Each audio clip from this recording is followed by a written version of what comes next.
If I told you one of the most important characters in the future of the DC Universe might already be hiding in plain sight, because while everyone is focused on Superman, Batman, and the Green Lanterns, there's another hero that James Gunn could be saving for something much bigger. A character who isn't just powerful, but emotionally devastating, ancient, wise, and possibly the single most underrated member of the Justice League. And by the end of this video, we need to talk about the actor fans suddenly believe could play him perfectly in the DCU. This is the way. This is the way.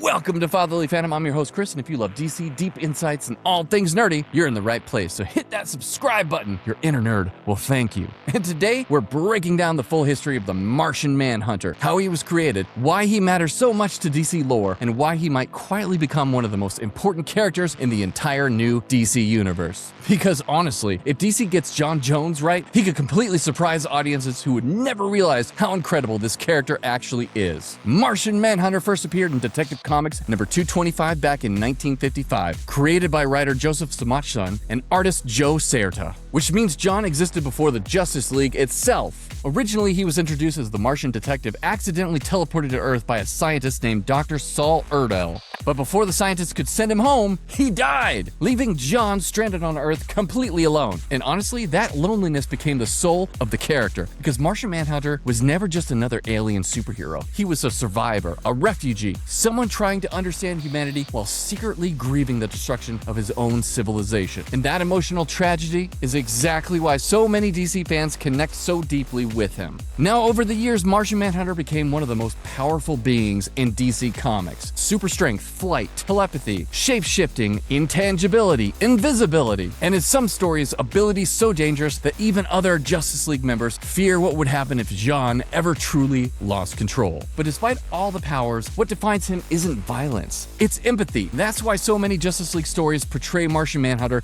as the emotional center of the team, the calm presence, the quiet observer, the one hero who truly understands people emotionally because he can literally feel what others are thinking and experiencing. And honestly, that's what separates him from almost every other major DC hero. For many fans, the definitive version of Martian Manhunter came from the Justice League animated series, because that show perfectly captured the character's balance between strength and sadness. Jean wasn't loud, he wasn't arrogant, he carried himself with a calm intelligence that made him feel almost ancient, like someone carrying the grief of an entire lost world on his shoulders. And if DC Studios adapts that version correctly, he could become one of the most emotionally compelling characters in the entire DCU, especially now that the franchise seems to be leaning harder into character-driven storytelling. Which brings us to the casting rumors that suddenly got fans talking online. Recently, fans have been discussing one actor they believe could perfectly embody Martian Manhunter in the DCU. And honestly, the more you think about it, the more perfect it sounds. Because this actor has a voice that feels calm, intelligent, compassionate, and commanding all at once. Someone who could sound gentle without losing authority. Someone who can feel emotionally warm while still carrying enormous gravitas. And eventually, fans started connecting the dots towards Sterling K. Brown, especially after he responded positively to fan casting discussions online about potentially playing the Martian Manhunter. Now, to be clear, this is not official casting news. Nothing has been confirmed by DC Studios or James Gunn, but honestly, Sterling K. Brown might genuinely be one of the best choices DC could make for this character. Because Martian Manhunter doesn't need an actor who only feels physically powerful. He needs someone who feels emotionally powerful. And Sterling absolutely has that presence. Now, the big question becomes, where could the Martian Manhunter actually appear in the DCU? And honestly, there are several possibilities. A lot of fans think he could appear in Lanterns, especially because the series reportedly has a darker investigative tone. Others think DC may be saving him for a future Justice League project. But personally, I think the smartest approach would be to introduce him quietly. Maybe hiding under humanity under another identity. Maybe working behind the scenes. Maybe observing Earth before eventually stepping forward publicly. Because that's classic Martian Manhunter storytelling. He's usually not the loudest hero in the room. He's the one silently watching everyone else, trying to decide whether humanity is worth trusting. And honestly, modern audiences may connect with Martian Manhunter now more than ever before. Because beneath all the alien powers and superhero spectacle, Jean's story is really about grief, isolation, identity, and learning how to belong somewhere after losing everything. That's why the best Martian Manhunter stories hit emotionally. Not because he's one of the strongest heroes in DC, but because despite all the pain he's experienced, he still believes in people. And honestly, that might be exactly what the new DC universe needs right right now. But what do you guys think? Would Sterling K. Brown be the perfect Martian Manhunter? And where do you think John Jones should appear in the DCU? Let me know in the comments below. And thanks for watching, guys, and if you enjoyed this video, make sure that you like, subscribe, and follow Fatherly Fandom for more deep dives into DC, Marvel, Star Wars, and everything nerd culture. So thanks for joining me, guys. Stay nerdy, and as always,